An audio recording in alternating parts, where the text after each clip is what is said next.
Ассаламу алейкум достор, катталуучулар. Мына ушинтип биз Жалал Абад жергесинде жүрөбүз. Чөп базардабыз туугандар.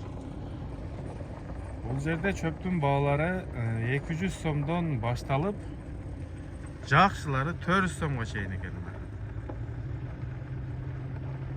Бедени алды ушул экен. Гигантта турган. Калганы 200 сомдон башталат экен. Кайсыл жерде баалар кандай? Жазып, ой пикириңиздерди калтырыңыздар туугандар. Чөп кимге керек болсо, комментарийге жазыңыздар. Өздөрү байланышка чыгат. Доставкалары менен экен. Ошол туугандар. Жалал Абад мал базардын жанында. Чөп базарда.